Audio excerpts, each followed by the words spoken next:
Yes. Yeah. Right? So I tell you what, Simon, after you. shut up. I tell you something, right? Satan and his demons did not want this sermon read tonight. No. I can tell you that now. Since Friday, they've done nothing but make me zone out. They played up with Sally, preparing for tonight. Sean, when he was preparing for his sermon this morning, because that ties in with this one. I tell you what, they pulled out all the stops, done everything they could. Friday, I was sent home because I was zoning out so much, I couldn't even have walked home. But they failed to stop it. Yes. Amen. God had other plans. Yep. And so did I. So did Sean, so did Sally. Yeah. Tonight's sermon is about a nasty character, Satan.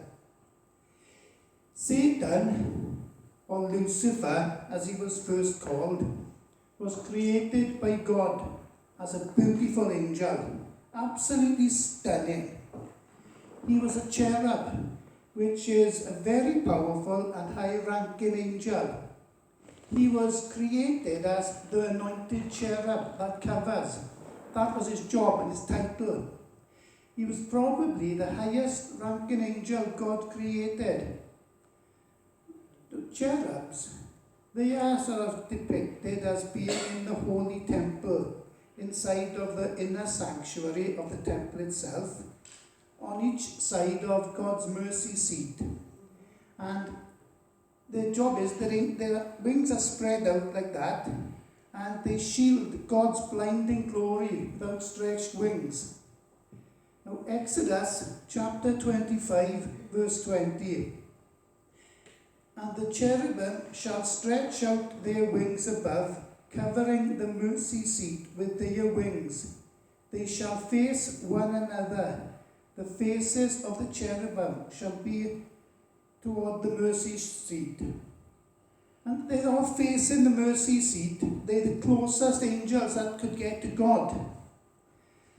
And Lucifer, as Satan was then known, and Lucifer means light bearer.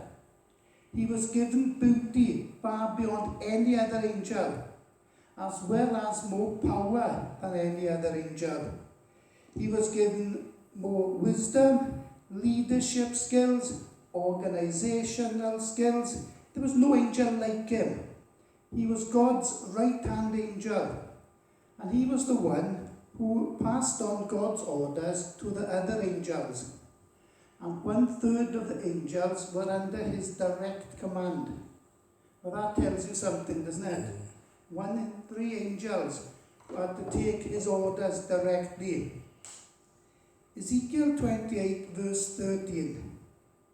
You were in Eden, the garden of God. Every precious stone was your covering. The sardius, topaz, and diamond, beryl, onyx, and jasper, sapphire, turquoise, and emerald with gold. The workmanship of your timbrels and pipes was prepared for you on the day you were created. Lucifer was covered with stones, diamonds, jewels, precious stones that actually glittered and shone with the light of God's glory shining on them. Unfortunately, he forgot the fact, he ignored the fact that the light coming from him wasn't his light. It wasn't the light shining from him personally. It was the light of God's glory that reflected from him. He'd look at himself and go, look at me compared to you lot. You are nothing. I'm more intelligent than you are. I'm far more beautiful than you are. This led to him becoming proud and arrogant and thinking more of himself than he should have. He was responsible for heaven's praise and worship of God. So he understands what praise and worship is all about. He didn't need to use organs, instruments, as we do to make music. His body was a living musical instrument. Music came from his body itself. that's all. A lot of what he did was he led praise and worship. He led the heavenly choir. Millions or maybe billions of angels all singing and praising and worshipping God constantly. But his pride, because of his beauty, his power and position, got to his head. He began to think he was equal with God. But even thinking that wasn't enough for him. He decided he wanted to overthrow God, his creator, take God's place. Now, he thought he could succeed because he'd only ever seen one side of God, the nice, loving, fatherly side of God. Oh, that's my boy. Hey, well done, angel, good boy, did a good job there. That's all he thought God was. He soon found out to his cost that God has another side. The other side is a God of justice, a God who is a warrior, a fighter, and whose intelligence and power is limitless. So Satan thought, I'm going to overthrow him, as if thinking that God didn't know what was in his mind. And somehow or other, he managed to deceive the 1/3 of angels that were under his control. Now, we don't know what he actually said or did, but it seems to me he must have come up with something pretty convincing, a good story that made them think that God was unfair to them and that he, Lucifer, would give them something better than God gave them. Of course, that was a lie. But take into account, the angels didn't even know what a lie was. They'd never heard one before. They believed him and joined in his rebellion. Unfortunately for them, they failed, and they failed badly. Isaiah chapter 14, verses 12 to 15. Oh, how you are fallen from heaven, O Lucifer, son of the morning. How you are cut down to the ground, you who weakened the nations. For you have said in your heart, I will ascend into heaven. I will exalt my throne above the stars of God. I also will sit on the mount of the congregation, on the farthest sides of the north. I will ascend above the height of the clouds. I will be like the Most High. Yet you shall be brought down to Sheol, to the lowest depths of the pit. More information on Satan's rebellion is given by John in Revelation chapter 12, verses 7 to 9. And war broke out in heaven.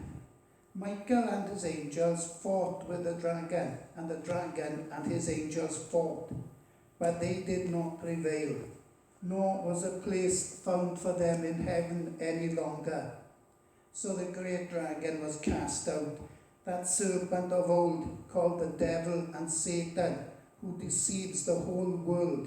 He was cast to the earth, and his angels were cast out with him. The angels, when they sided with him, were no longer God's angels. God had rejected them. You're not mine, you're his. But they were still angels. That hadn't changed. Revelation 12, verses 3 to 4. And another sign appeared in heaven. Behold, a great fiery red dragon, having 7 heads and 10 horns, and 7 diadems on his heads. His tail drew 1/3 of the stars of heaven and threw them to earth.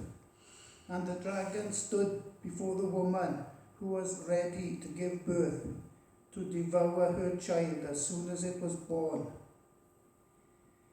This tells us Satan took 1/3 of all the angels with him. How many that is, we don't know. But it does amount to an awful lot, especially when you consider that a human being can have many thousands of demons inside them at one time. But if you're willing to do what Jesus said, then this doesn't in any way give them the victory over us. Because Jesus loves us so much, that he gave us the power and authority to cast them out of people. The Bible doesn't give us a great deal of information on the origins of Satan or how he was created.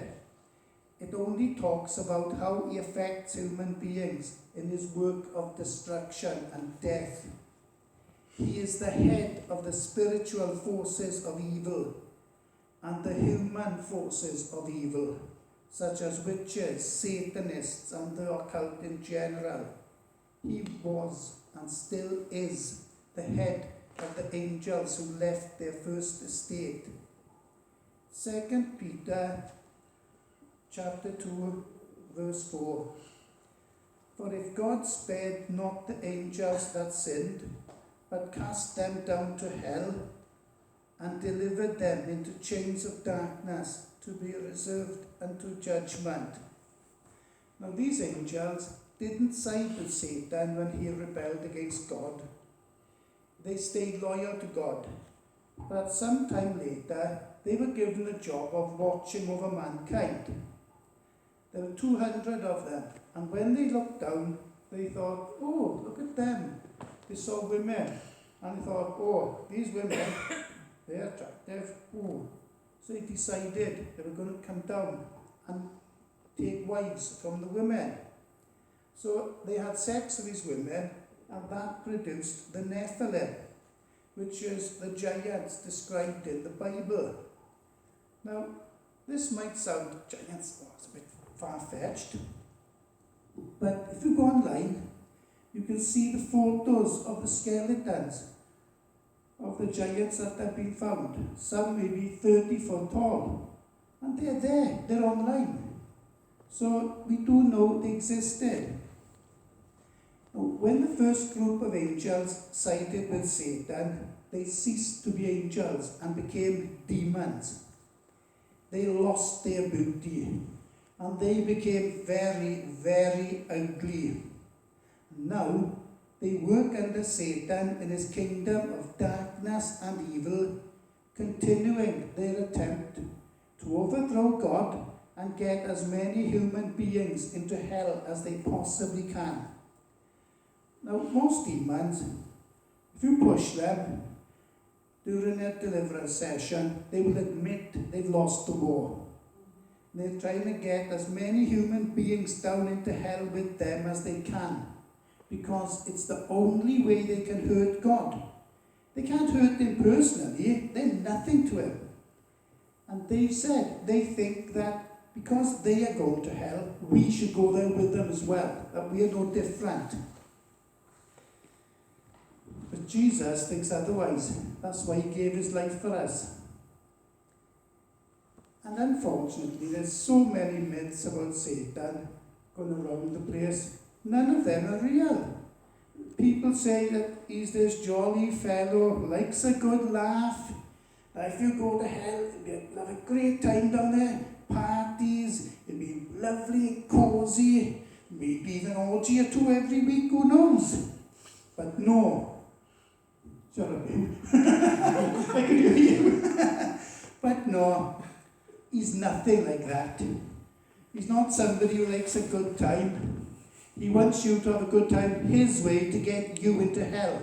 He's the most vile, arrogant, disgusting, evil, hateful, corrupt, horrible, lying, deceitful, selfish piece of work you could ever wish never to meet.